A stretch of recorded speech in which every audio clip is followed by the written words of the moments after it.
So give it up for our next comedian, Maciej!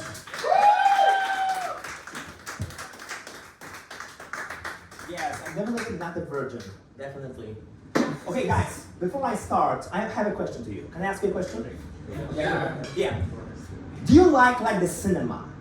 Yeah? Okay, so it's Saturday night, you obviously the time for the party, yeah? So let's talk about something which is actually light, easy. Let's talk about some kind of a movie which is a romantic comedy. You like romantic comedies? Yeah, they are cliche, I know they are cliche. They're about, sexual experiences and so on and so forth. So definitely you were right about me. But I'm not a virgin, definitely, yeah. So, there's a one light movie, very easy movie. Titanic. Have you seen it? Oh yeah. Definitely. And it is one of the movies that is a light movie about the tragedy. For those who don't know, I will discuss the movie from '97 with DiCaprio and Winslet. Have you watched it? Yes. Anybody? Raise your hand. Yeah, of course, yes. As you can imagine, Titanic was the real tragedy. It really happened. Actually, I learned that my neighbor's grandfather was on the real Titanic. Not the one from the Cameron movie, but the real one actually. It's a true story. Yeah, and I was passionate about it. When I was 6, I watched the entire movie. Even the car scene. I was 6, yeah. It kind of traumatized me, but also it started my passion about the Titanic, the real Titanic. But today, I will not make fun of the tragedy, okay? Not make fun of the history. I will only make fun of the movie of James Cameron with DiCaprio, okay? So don't take it too much personally. I will not laugh at people who died. I respect them. I don't want any ghosts in my room, okay? No ghosts, okay? No flying dishes or anything. So only the Hollywood, because I will give you some statement. Hollywood movies really fuck up our minds. We believe in those kind of romanticized version of our life. That it's romantic, it's great. But this is just a stupid movie. Okay? At the very beginning of the movie, we have this old lady. You know the movie? Who watched the movie? Who watched the movie? Titanic. Everybody? Yeah. Everybody? Amazing, great. I watched it too, actually.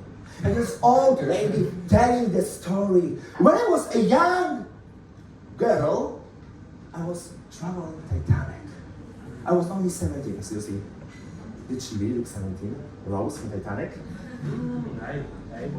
If you ask me, if I fuck her, I would say, of course, not. Obviously. She didn't look 17. And imagine, we have a wealthy, rich, young, white girl traveling Titanic with her very rich boyfriend, Hank, handsome, very powerful. And she's traveling first class with the wealthiest people in the world who have money, has knowledge, experience, everything. And she's suicidal. There are people traveling third class, having no money, and yet she's in the first class, dining with the most powerful people in the world, and she's suicidal. Because she's bored. Because she has money, she has dresses, she's healthy, she's rich, and she's on the unsinkable ship, the biggest wonder of the world, and she's sitting there suicidal. And she wants to commit suicide jumping off the ship. As if she couldn't wait up until it docked the port in New York City. I do believe that we have more options to commit suicide when we are in the land than in the ship, actually. Also, she could consider running away from this husband-to-be in the land. Because if I were her, I would run away in the land. Wait for a few days and then run away from him. Not commit suicide, yeah? But let's face it, Rose from the movie, the young Rose, 17 years old, well, she didn't look 17 at all. She was just an attention whore. Just wanted to pretend I want to commit a suicide and just tricked some homeless dude into a romantic affair. Because here we have Jack. He's lying, smoking a cigarette, and then it's her. Of course, nobody noticed that there's something wrong about her. And she's going to commit a suicide. And she's saving her. And she's like, Rose, they were together.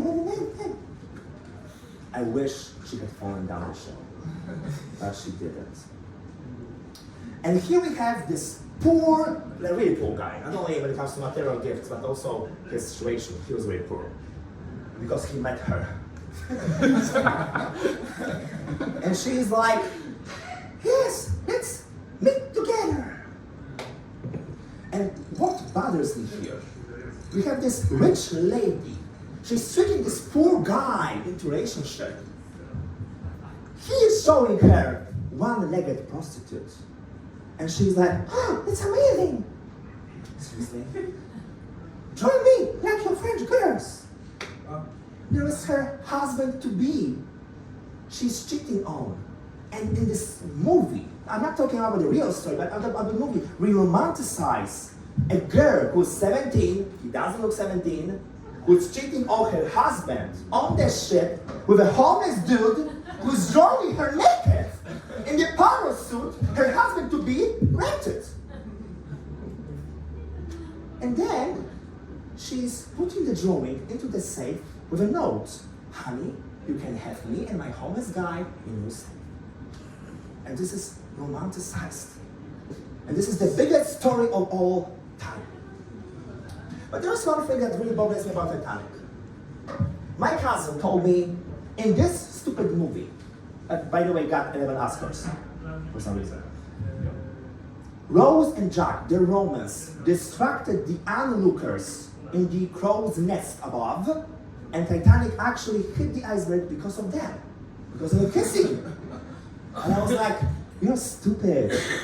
It's impossible that the unsinkable ship hit the iceberg because of some homeless guy fucking the rich girl who was 17 and cheating on her boyfriend. And I was like, you're stupid. It's not stupid. It's a huge movie. It wasn't the reason that Titanic hit the iceberg. And then I started watching, reading the comment section in different discussion panels. And I then came across the interview with James Cameron, who was director of the movie.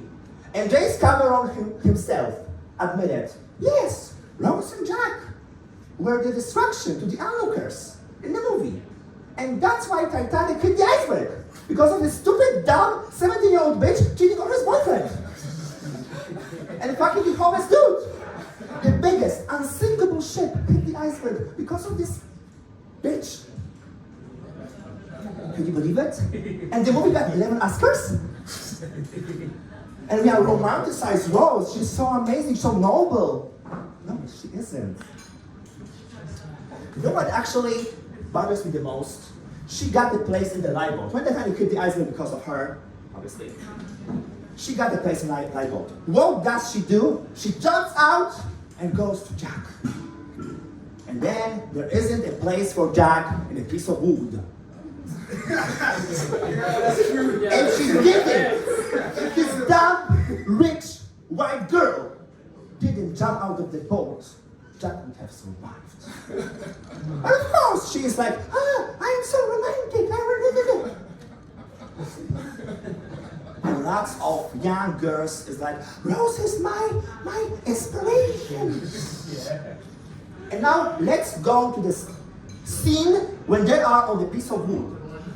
Of course, there's only room for Rose, obviously. Attention whore has to be in the first place. Jack is in the water, frozen. And she's, I will never let you go. Never, never. And then she put him into the water.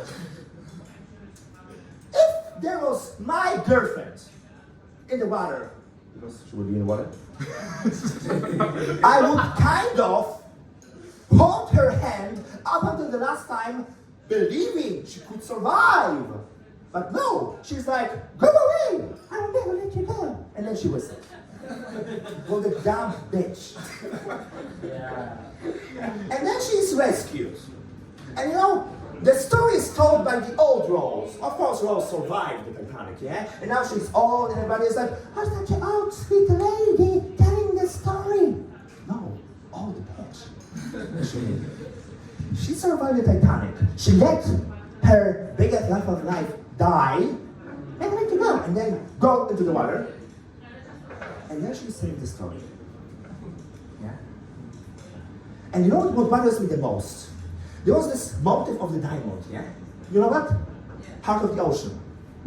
Because obviously, it wasn't given by the homeless dude, it was given by the rich, handsome dude. She's old, she's telling the story. And I was really thinking that there isn't something bad that can happen. But the old rose is going towards the stern with a red nails like a prostitute. But she's 100 years old. And what is she doing? She's throwing the diamond into the ocean. If I was her, I would give that to her granddaughter, anybody. But she just threw it to the ocean. And it's romantic. Seriously? Lots of generations would have survived. But she just threw it into the ocean and then she died. Nobody can do anything to her because she just died. And what's happening? She goes down to the bottom of the sea, to the Titanic, and all the people who died because of her, because she caused the collision of the iceberg, are clapping their hands. Yeah, here you are. She's made 100 years, and they are clapping their hands. They died because of her. The generations were traumatized because of this 70-year-old bitch. And they're clapping their hands. And the homeless dude is waiting for her, like, oh, here you are. What the fuck is that? And I really believe that this is a romantic story. This is an inspiration to our generation. I will tell you something. Hollywood. What? Your time. What? Okay. My time? Yeah? I'm finishing. It's a punchline. Wait for it. Okay. Take a look. We are romanticizing some 17-year-old bitch that caused the biggest unsinkable ship to sink. Traumatized generations, caused 2 world wars because of Titanic. And we are romanticizing this story. And we believe that this is romantic. It's not romantic. It's just stupid. So every single time you watch some movie in Netflix, in the cinema, about some 17-year-old bitch, remember, she's not an idol. She's just a whore. Thank you.